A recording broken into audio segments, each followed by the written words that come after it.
Matt Gutman, you call that an interview? You should be ashamed.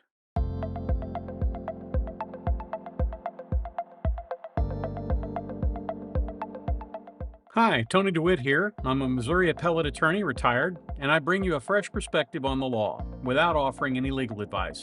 So pull up a chair. This is what we're discussing today.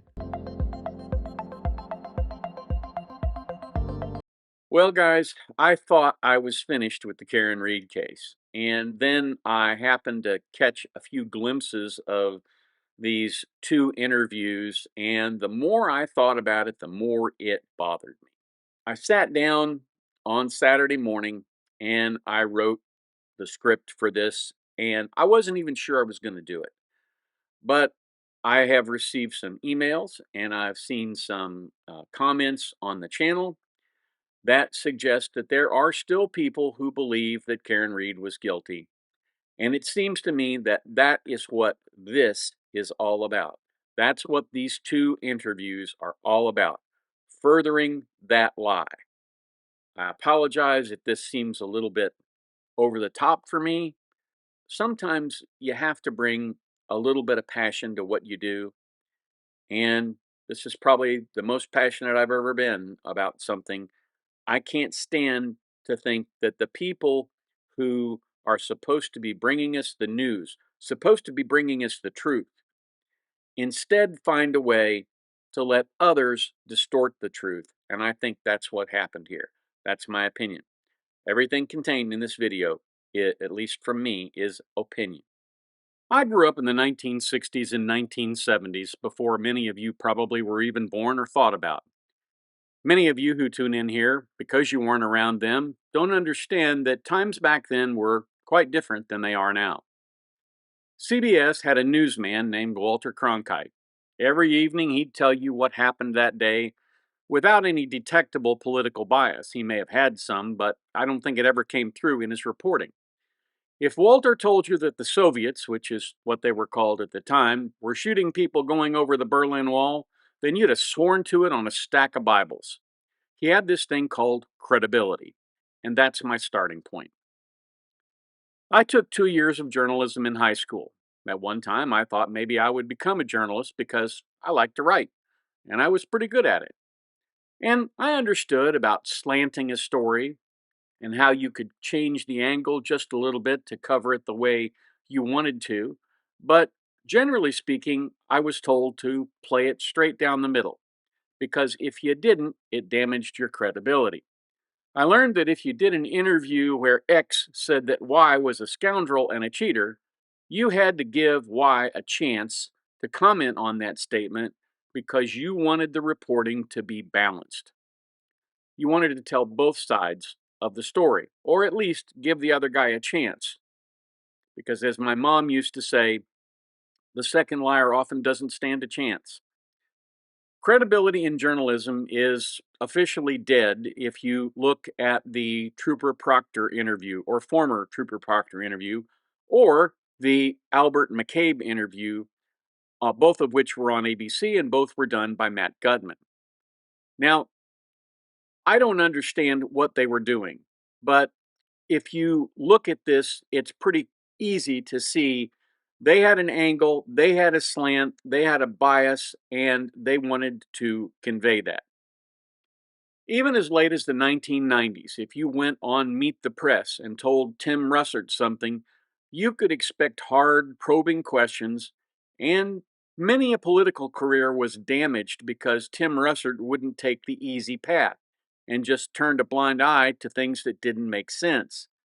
He would tell the public that you would answer the question, or if you didn't, he would make sure that the public understood you weren't answering the question. He was relentless. People like Harry Reasoner, Barbara Walters, Chet Huntley, all interviewers in their prime who prepared for their interviews and asked tough questions and demanded straight answers. All four of these icons are now no longer with us. They've passed away. All of them would be ashamed of many of those who followed, and if they had looked at this interview, they would have just shaken their heads. Why? Well, look at the Proctor interview. I'm not going to put it up here because Again, I don't give that guy any airplay, but I will talk about people who do. Matt Gutman, while he did do some minimal follow up with former Trooper Proctor on the text, let him get by with saying they did not define him as a person. The proper response was, "Wasn't that why you were fired? Didn't they dishonorably discharge you? Doesn't that define you?" Why weren't those questions asked?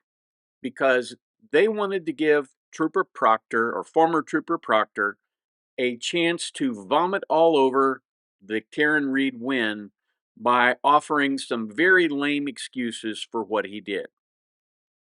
And he let him get by with saying he wouldn't have done anything differently. Now, while there was some mild pushback, he didn't ask how former Trooper Proctor explained the intact tail light at 5 a.m. and the completely busted out tail light after it was in the Sally port. Instead, he let him claim that evidence was not planted. And of course, the evidence that we're talking about here is the tail light. Yet, what other conclusion could there be? He had access to the photos and evidence he could have shown him, but he didn't. Gutman could have pressed him on why he didn't go get the ring camera. Why did he take Gallagher's word for the idea that the camera wouldn't show anything? Did he take Karen Reed's word for her, for saying that she didn't hit him? Of course not, because he's an investigator. He should do some actual investigating. Why didn't you? Why didn't you do that? Why didn't Trooper Proctor interview Brian Albert that day? He could have said, "Didn't you think it was odd that there was all this commotion on the lawn and he never came out? Don't you look for things that can't be easily explained in an investigation?" These are questions that a real interviewer would have asked. That's why this was not a real interview. This was, I think, somebody offering them a chance to, again, throw a little mud on both Mr. Jackson and Karen Reed. And that's what happened. The interview let him throw more dirt on O'Keefe's grave and more mud on Karen Reed without fear of being sued. And if that wasn't enough salt to rub into Karen's wounds, he gave a similar platform to Brian Albert, Jennifer and Matt McCabe, and Nicole Albert, and I guess Chris Albert then on Nightline later on. In that interview, he refused to confront Jennifer McCabe with the truth. The phone recorded the search at 2:27 in the morning when John was not known to have been hurt. He had not been found at that time. Instead, he asked whether it was at 6 or 6:30 when she made that query. She didn't answer the question. What she said was, "Karen asked me to do that search." That wasn't an answer about the time of the search. And he never followed up with, "If that's true, why does your phone say it happened at 2:27?" Again, the failure to follow up on what were likely lies is not doing journalism any credit here. In fact, it's just plain not doing journalism. Instead, the entire interview was just another mudslinging fest. And if Brian wasn't at the center of this, why did everyone look at him before answering the questions? If you study that video, what you'll see is every time Gutman asked a question of Nicole or Jen or Matt, first thing they did was look over at Brian Albert. That guy was the ringleader. He was the fixer, and I think everybody was looking at him to answer those questions. Now, I don't know for sure that they were telling lies, but it certainly sounds like it based on what they said. It's my opinion that they were lying, but that is not fact. Now, another thing that he had an opportunity to really push back on was the rehoming of Chloe. Why didn't he push back on the different stories that were told by Jen McCabe? Why didn't he ask her, "Well, why did you lie to the FBI the first time? And when you followed back up, why did you leave out the people that you left out?" Why were no questions asked about that group chat where everybody said, "Yeah, tell him the guy never went in the house"? The guy was Jennifer McCabe's supposed friend who was lying out there on the snow and had been, I believe, beaten somewhere else or hurt somewhere else and thrown out on the snow in order to essentially set up a crime scene so that somebody else could come and drop taillight pieces later on.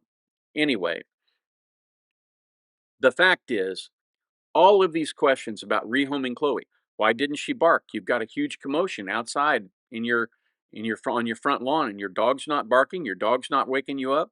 Don't you have a watchdog? Because if somebody wanted to come in your house, your dog would bark, and your dog's barking, and you're not getting up and seeing what's going on. What's the story here? There are so many questions that could have been asked, but instead he just let it go.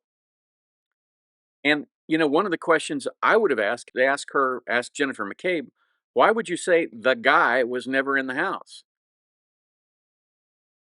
Why would it be necessary to tell anybody the guy was never in the house if the guy was never in the house? That would seem to me to be something that would just be understood. Everybody was there, everybody knew the guy wasn't in the house. But instead, you send a message and say the guy was never in the house. And again, we don't ever use John O'Keefe's name because John O'Keefe is no longer a real person to these people. He is an accident that needs to be cleaned up. Clean up on aisle 9. Again, these are questions a real interviewer would ask. And if they took their marbles and went home and ruined the interview, that would have been a lot more newsworthy than a wine and cheese party with Linda Ronstadt's Poor, Poor, Pitiful Me playing in the background. If I could have thought of better questions sitting here in my studio at 6 in the morning, are you seriously thinking that a journalist couldn't have thought of those? Sure, he could have. The question is, why didn't he think of them? And why didn't he ask them? I'd like to know what you think. Drop me some comments down below. That's what I have for you today. I hope you found it helpful, interesting, or maybe both. If there's a subject you'd like me to discuss, please feel free to send me an email at the address above. If you like what we do, please feel free to subscribe and come on back to the beach tomorrow. I release videos every weekday, weather and work permitting. If you have the opportunity today, do a kindness for your fellow man. It makes the world a better place, one kind act at a time. And now, YouTube has some suggestions for other videos of mine that you might like.